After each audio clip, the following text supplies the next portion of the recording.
Bom dia, meninos e meninas. Hoje, no nosso grupo de estudos, nós vamos falar sobre os sermões do Vieira.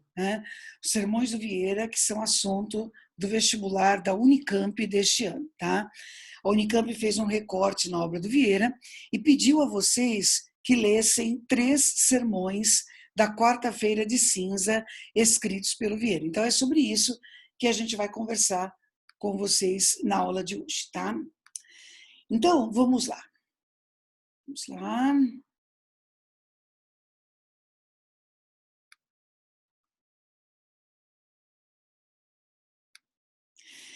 Pronto. Então, estamos falando de um padre, em pleno barroco, que escreveu os sermões. Então, a gente deve imaginar mais ou menos o teor das obras. São textos moralizantes, certo? Como seria de se esperar de um padre em plena época de Inquisição, em pleno século XVII.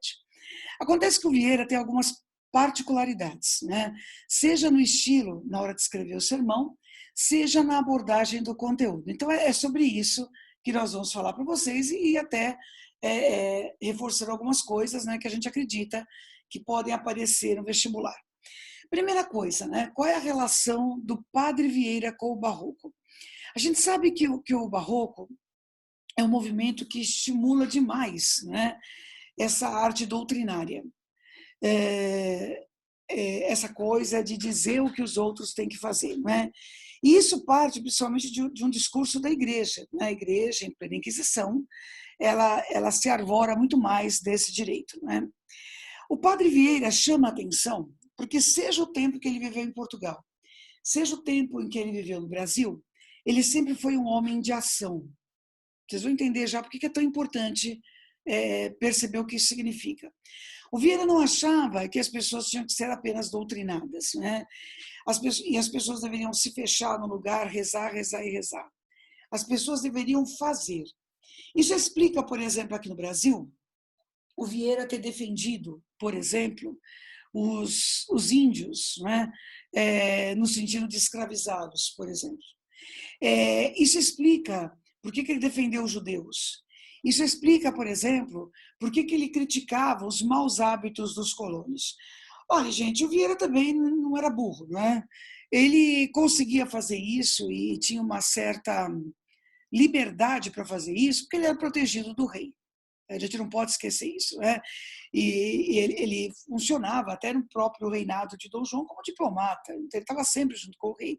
Isso é tão verdade que quando o rei morre, a sentença do Vieira é parar de pregar, Ao contrário do Gregório de Matos, que deixou as suas obras sem assinatura, o Vieira teve tempo de revisar os seus sermões. Então, hoje, os sermões a que nós temos acesso do Vieira, nós sabemos que efetivamente são do Vieira, porque ele conseguiu revisar isso quando ele foi impedido de continuar pregando.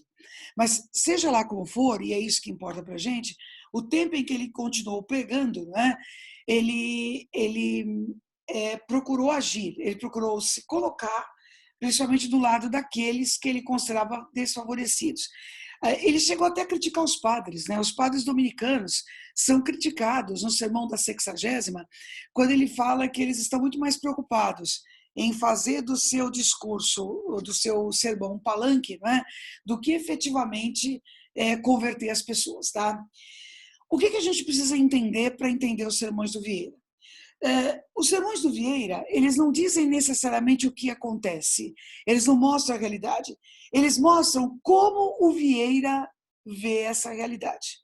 Não se esqueçam disso, o sermão é um ensinamento, mas no caso do Vieira, são ensinamentos do ponto de vista dele, do padre Vieira. E ele acreditava em tudo isso que eu lhes disse agora há pouco. Outra coisa que é muito importante a gente entender, os 3 sermões são sermão da quarta-feira de cinza, cada um é um sermão da quarta-feira de cinza, porque efetivamente todo ano tem quarta-feira de cinza, E a gente não pode esquecer por que todos eles partem do mesmo trecho bíblico. Lembrem que a quarta-feira de cinza é o primeiro dia da quaresma, então terminou o carnaval, a quaresma começa na quarta-feira de cinza e vai até a sexta-feira santa, E depois nós temos a ressurreição e tudo mais. Ou seja, esse período dentro da igreja é um período de penitência, é um período de reflexão, né? Então, o indivíduo refletir, esse é o objetivo, o indivíduo refletir sobre si mesmo, sobre suas atitudes, o que ele tem que mudar nele para que ele seja uma pessoa melhor, certo? Teoricamente é isso.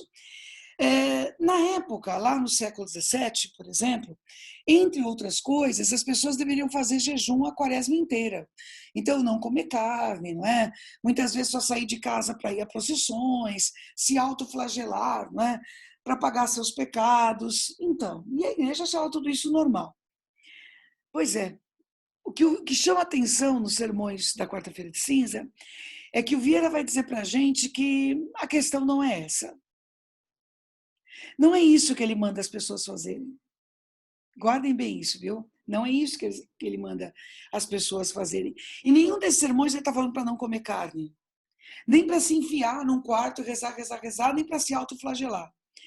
Ele basicamente diz o que é o mais difícil de fazer. Você tem que mudar. Vamos lá, é mais fácil você ficar um mês sem comer carne, né? Do que mudar alguma atitude sua. Do que se transformar efetivamente. Do que abrir mão, por exemplo, de coisas que você acha que são interessantes, de que você busca, porque você é vaidoso, porque você gosta da aparência, etc. E se preocupar um pouco mais com a espiritualidade. Então, é isso que a gente tem que ter em mente para entender os sermões, né? A quarta-feira de cinzas é um divisor, tá certo? É a separação entre o momento carnal, que é a questão de tudo que foi o carnaval, tá certo? E esse momento de reflexão, de autorreflexão, principalmente, de mudança interna, que teoricamente é o período da quaresma, tá? Então, em termos de conteúdo, é isso.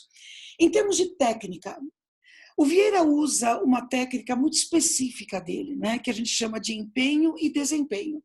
Ele usa isso para convencer o ouvinte, não é, de que ele está certo naquilo que ele está falando. O que é o empenho? O empenho é um momento ali do sermão em que não tem como você não prestar atenção. Ele fala alguma coisa que você para e fala assim, mas eu ouvi isso mesmo? Ele falou isso mesmo, né? É como se ele falasse algo que para um padre seria absurdo. Vocês vão ver já já, né? E aí você começa a prestar mais atenção. Você fala assim, escuta, onde é que ele quer chegar com isso? Até o momento do desempenho, em que ele esclarece o que ele quis dizer. Então, o empenho, esse levantamento de situações que ficam em suspense, é um momento para chamar a sua atenção, para fazer você prestar atenção. O desempenho é quando ele esclarece. Então, isso é uma técnica muito do Vieira e é uma técnica de construção do texto. O que mais ele usa em termos de técnica? E a gente sabe, eu estou sendo muito prática, né? Que os vestibulares podem questionar vocês. Interrogações retóricas. Quem leu os sermões deve ter reparado nisso. Ele faz muitas perguntas que ele mesmo responde, certo? Ou que ele já respondeu ou que ele vai responder. Então, essas perguntas, elas têm como objetivo gerar reflexão. Outra coisa que é fundamental, o estilo do Vieira. O estilo é conceptista. Nós estudamos barroco e nós vimos que existe o barroco cultista e o barroco conceptista. O cultismo é o jogo de palavras, o conceptismo é o jogo de ideias. Muito bem, o barroco do Padre Vieira é um jogo de ideias.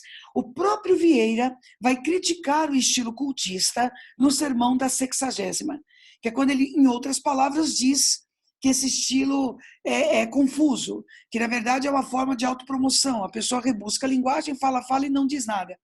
Usando as palavras do Vieira lá no sermão da 60ª, ele diz assim, os que querem honrar-lhe, honrar o estilo, né? Os que querem honrar-lhe chamam-lhe culto. Mas esse estilo não é culto, ele é negro braçal e muito cerrado. Então o Vieira critica o cultismo, mas o mesmo Vieira que critica o cultismo utiliza recursos do cultismo. Então, os sermões da quarta-feira de cinza têm muitas metáforas, têm muitas antíteses, têm muitas contradições. Veja, não predomina o estilo cultista, certo? Predomina o conceptista, existe um raciocínio. O sermão do Vieira é uma grande dissertação, certo? Mas, em alguns momentos, ele utiliza recursos do cultismo. E essa contradição tem a ver com o fato de que ele é barroco, e o artista barroco é contraditório mesmo, tá? O sermão, todo o sermão do Vieira, todo, não é só esse, ele é sempre composto de 5 partes. A primeira é quando ele pega o fragmento bíblico de onde ele vai partir. Nesse caso aqui, por exemplo, ele parte de um trechinho do Gênesis, como eu vou mostrar a vocês. Depois a segunda parte, que é o introito, é como se fosse uma introdução, é o plano geral do sermão. A terceira parte é quando ele pede inspiração, normalmente é a Virgem Maria, tá certo? Mas também pode ser ao Espírito Santo, né? A quarta parte, claro, é como numa dissertação, é a parte mais importante, é a argumentação, em que ele prova com os argumentos dele que ele tem razão. E assim, como isso não é uma dissertação tradicional, é um sermão, a última parte é a peroração, ou seja, o convite. É como se ele dissesse assim, ó, tá vendo? Vocês ouviram o que eu falei, não é? Muito bem. Eu provei para vocês que eu tenho razão, então agora vocês vão lá e fazem. Então é quando ele convida o leitor a fazer aquilo que ele propôs que eles fizessem, tá? O tema geral, se eu for pensar nos 3 sermões, o tema geral é esse que está destacado aqui. É o desengano, é o que o próprio Vieira vai chamar de desengano. A conscientização de que a vida e os valores terrenos são inúteis, né? A vanitas, ou seja, a vaidade, é inútil. Então a gente deveria deixar a vaidade de lado, né? Porque a vaidade normalmente é em relação a coisas aparentes, e a aparência ela apodrece, ela acaba, não é? E o homem deveria dar atenção àquilo que efetivamente é o mais importante. Então, esta é que deve ser a estrutura do sermão. Bom, as funções da linguagem utilizadas são a conativa, ele se dirige ao leitor várias vezes, e a poética por conta dos recursos expressivos, tá? Os 3 sermões partem do Gênesis e mostram basicamente a mesma coisa, que Deus é infinito em sua bondade, que a nossa alma também é infinita, certo? Porque é o nosso espírito, ele é eterno, mas nós somos tão estúpidos, não é? Que damos mais importância às coisas que são finitas, não é? Ou seja, ao corpo, enfim, a aparência, a vaidade, tá? Muito bem. Todos os sermões partem deste capítulo e versículo do Gênesis. Então, capítulo 3, versículo 19.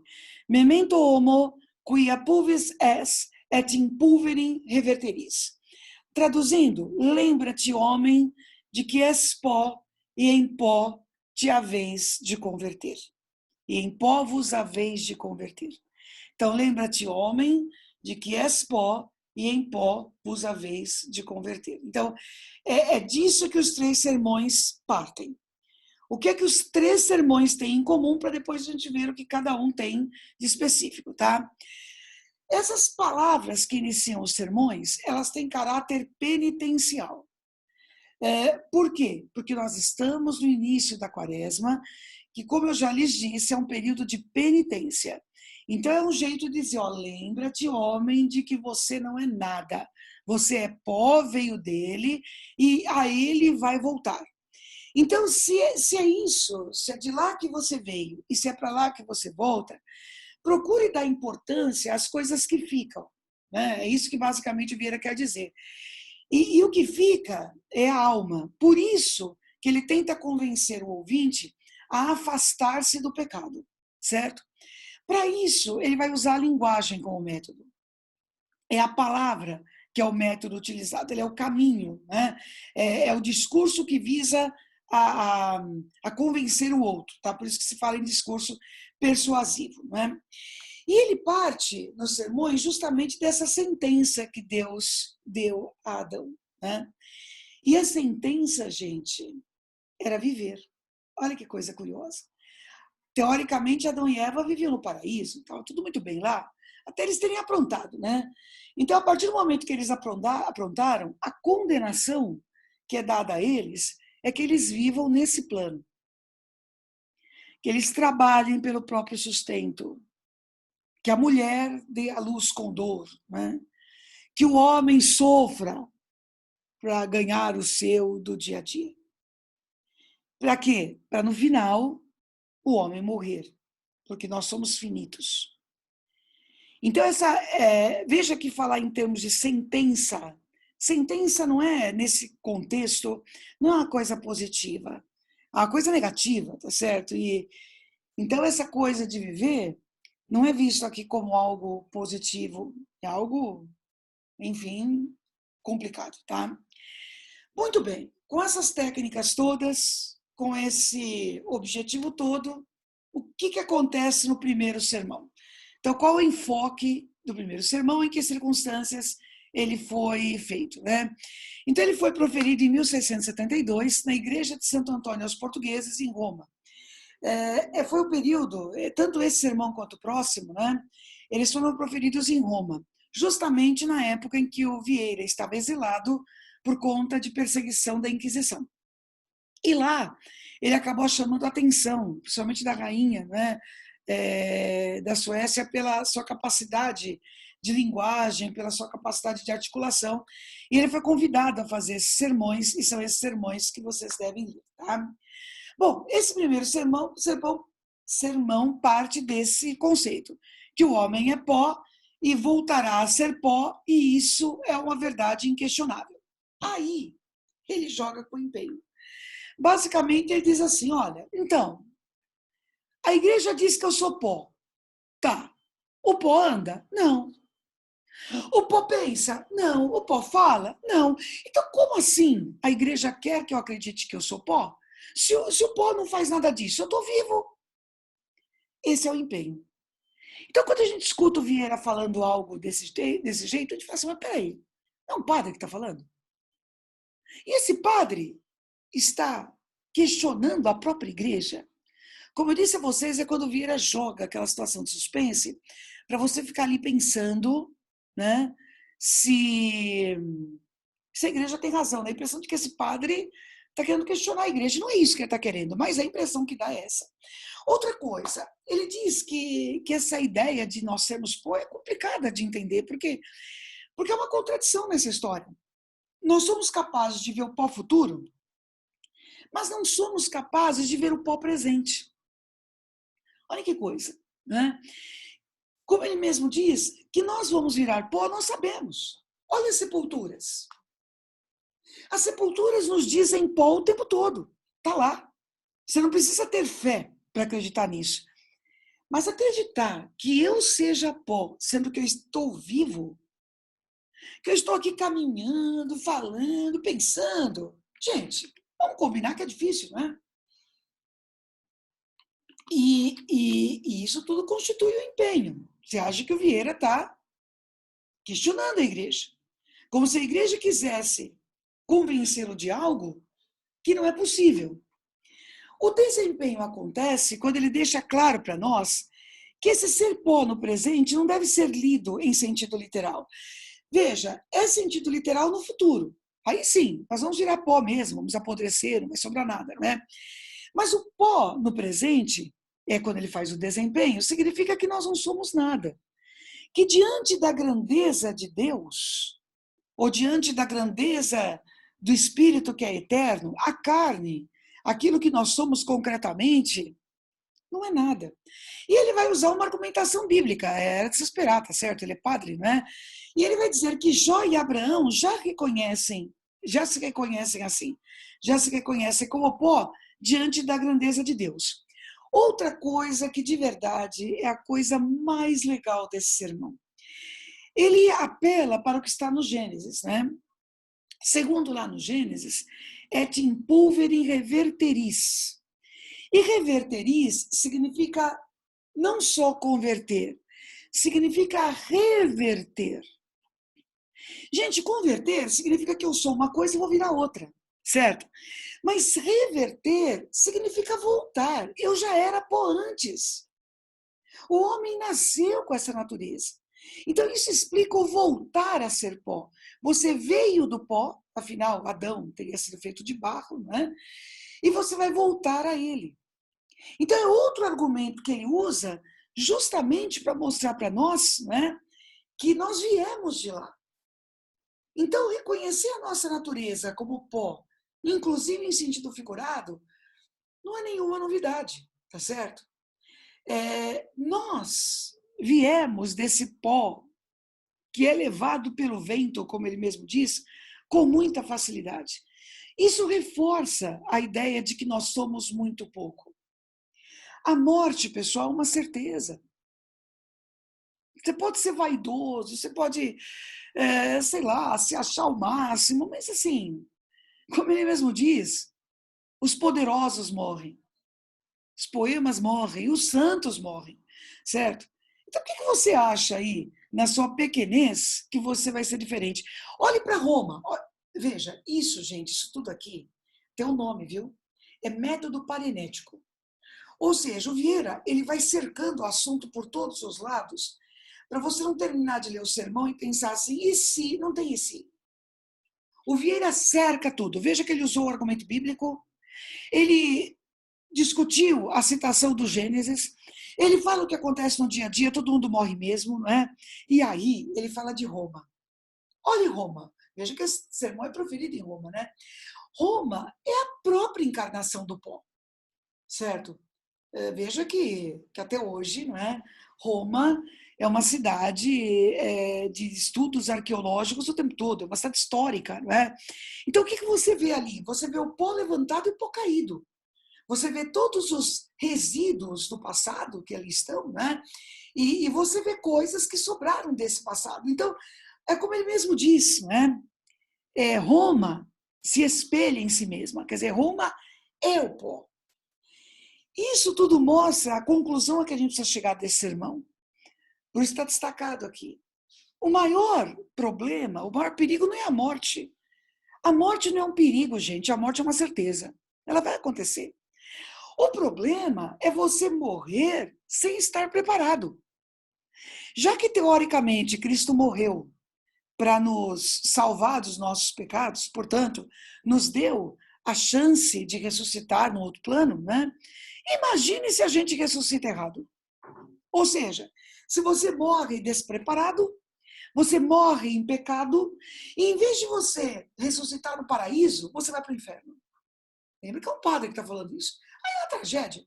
Aí o seu espírito, que é eterno, lembre-se de que a Igreja Católica não acredita em reencarnação, não acredita que você vai voltar e você pode consertar alguma coisa que você não fez de errado, não tem nada disso. Gente, a chance é uma só. É o tipo se virar nos 30 mesmo. Né? Você vive aqui. Fez a sua parte, ótimo. Não fez, se ferrou, tá certo? Vai para o inferno mesmo. Né? Então é isso, quer dizer, o grande risco é esse. É você morrer em pecado e viver a sua eternidade em pecado. Então, o nosso dilema é essa divisão, né, entre aquilo que é passageiro e aquilo que é eterno. Então, qual é a solução inteligente?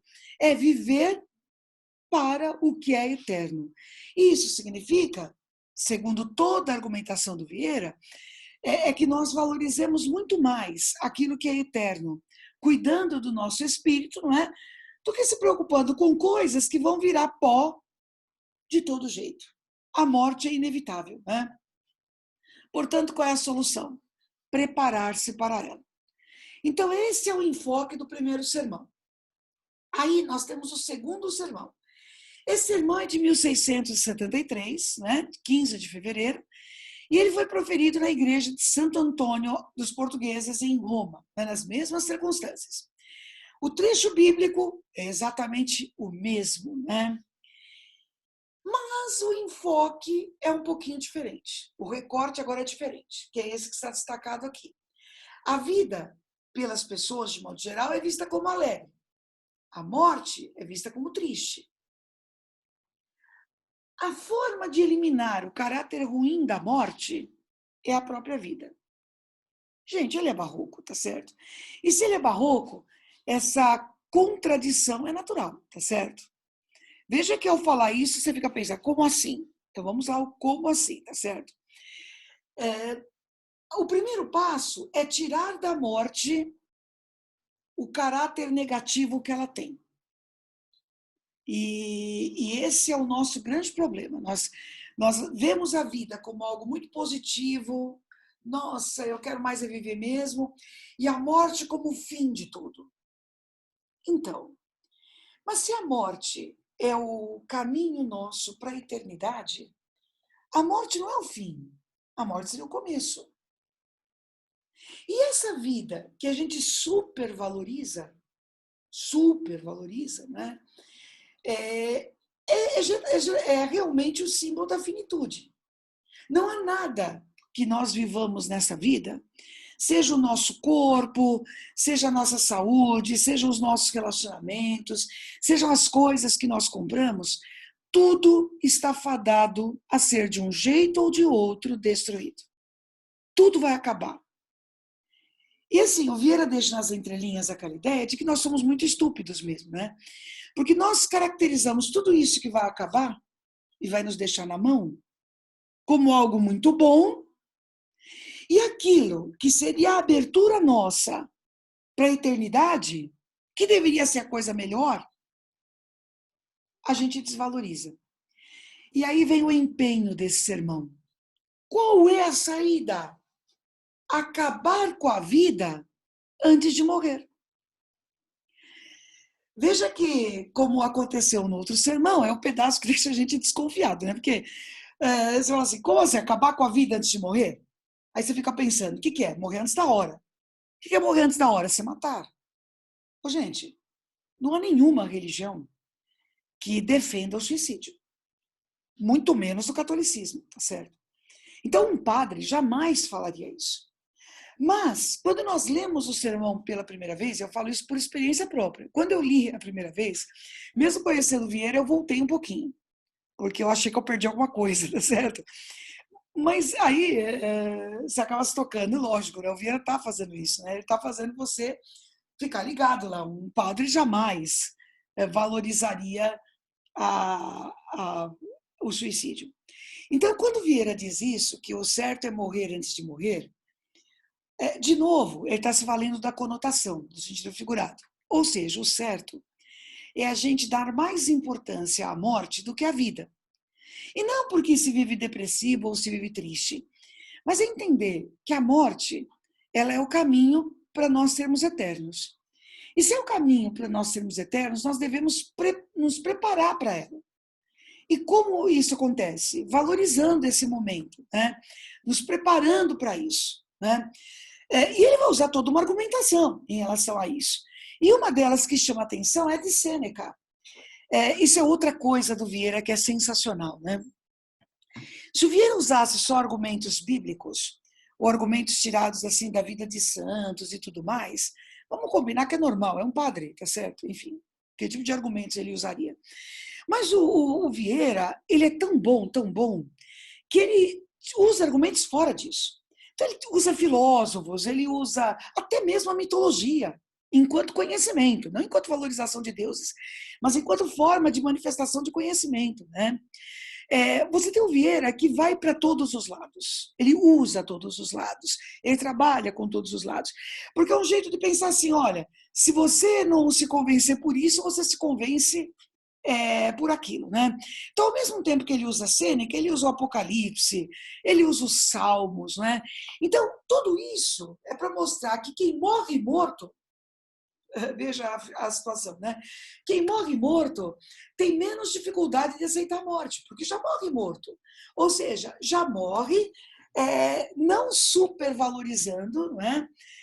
Essas coisas todas que são finitas e que a gente deveria espertamente, né, desvalorizar, tá? Ele usa também os eclesiásticos aí como exemplo disso, né? Abrir mão da vida antes de morrer, né? Significa que o bom cristão deve confessar, se arrepender, se pagar suas dívidas, abraçar os preceitos de Cristo, é isso. Esse é o desempenho, estão vendo? Então, é desvalorizar um pouquinho essas coisas finitas, né? Que nós deixamos de lado, tá certo? E valorizar as coisas que ficam. Ou seja, a coisa que fica, que é o espírito, né? Em síntese, qual é o objetivo? Abandonar os prazeres, desapegar-se do carnal, já enquanto você tem consciência, para não sofrer o impacto da morte definitiva. Para não pensar que essa morte é o fim. Não, você já está se preparando para ela desde sempre. Né? E você se prepara para aquilo que fica, que é justamente a espiritualidade. Gente, nós podemos concordar ou discordar disso, né? Isso aqui é o discurso do padre, né? Agora, deixa eu só voltar um pouquinho. Eu falei para vocês no começo da aula que em nenhum momento ele fala assim, ó, se isola e reza, né? Vai lá e faz autoflagelação, né? Não é isso que ele faz. Participe das procissões, não. Veja que, do jeito Vieira de ser, como eu disse, é a realidade do ponto de vista do Vieira. E ele assume esse discurso, né? Quer dizer, é a maneira que ele tem de enxergar isso. E ele vê isso de uma forma muito, muito clara, né? Muito nítida, né? Ele está dizendo para você, haja, faça. Não é para ficar rezando automaticamente, mas se transforme. E isso é muito legal, isso é muito diferente. O Vieira, isso explica para nós o que eu lhes disse no começo, que é essa ideia do homem de ação. Não é contemplação, tá certo? Seja de uma reza, seja de uma igreja, seja de uma procissão. Mas é de ação, é agir, é transformar o espírito. A gente pode discordar do Vieira, mas é difícil não respeitar isso, né? Porque ele acaba valorizando aquilo que muitas vezes na modernidade a gente vê como mais importante, né? Falar menos e fazer mais, certo? Basicamente é isso que ele diz, fale menos e faça mais, né? A verdadeira quaresma seria essa, é você tentar ser melhor, e na visão do Vieira, no jeito Vieira de ver a realidade, significa olhar para a espiritualidade, tá? Ou morrer antes de estar morto. Bom, para encerrar o terceiro sermão, esse terceiro não chegou a ser proferido, ele seria proferido em Portugal, né? Mas o Vieira ficou doente, e aí o sermão ficou lá, mas não foi proferido.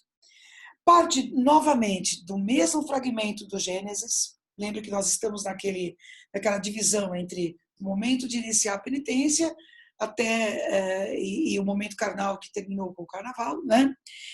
E o enfoque desse sermão é este: a vida e a morte são realidades opostas, com efeitos contrários. Como assim? E aí é quase que uma continuação do outro sermão, né? Justamente porque isso é verdade, nós amamos a nossa existência e nós tememos a nossa morte, tememos o óbito. Qual seria a solução? Inverter isso, tá certo? Ter mais medo, veja que é um pouquinho diferente do sermão anterior, é ter mais medo da vida e amar a morte, né? E ele usa uma série de argumentos para mostrar para a gente. Veja que essa ideia também ela é o empenho do sermão, né?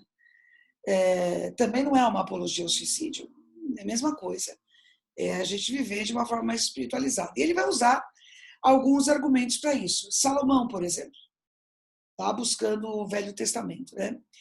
Apesar de ter sido um rei e tudo mais, segundo os Eclesiastes, ele felicita os mortos e não os vivos. Saindo do argumento bíblico, povos bárbaros, né? Os povos bárbaros, eles choravam o nascimento dos filhos, mas festejavam a morte. Veja que isso é um jeito do Vieira dizer assim pra gente, não é tão absurdo o que eu estou falando, né? Não é. Olha, os bárbaros já fizeram isso. Lá no Salomão, já está isso. Estou tirando de outros lugares, tá certo? A morte serve para quê? Para nos livrar dos sofrimentos. Adão foi condenado à vida, a trabalhar pelo seu sustento, a sentir dor, a ficar doente, né? Enfim. O que é a morte? É o momento que a gente se livra de tudo isso, certo? E ele, de novo, retoma lá o Velho Testamento. Moisés, Elias, Davi, né? E em momentos em que eles estavam muito cansados, eles pediram a Deus que os levasse, certo? Para se livrarem justamente do fardo que a vida era. Então não foi só Adão que recebeu a vida como um fardo. Outros também. Ele cita os egípcios nesse sermão. Os egípcios tinham um médico para cada doença. Isso adiantava? Não. Eles iam morrer do mesmo jeito, tá certo? Aliás, daria muito bem para os dias de hoje também, né? Nós podemos ter toda a tecnologia e tal, a gente consegue se livrar do bichinho aí? Não. Pelo menos não por enquanto, né? Então, às vezes, e muitas vezes, na época do Vieira mais ainda, né? Diante das doenças, nós somos frágeis, né? São coisas sobre as quais muitas vezes nós não temos controle. Então, de verdade, não é? É muito mais inteligente, certo? Que a gente tema a vida. A vida nos fornece muito mais provas difíceis, né?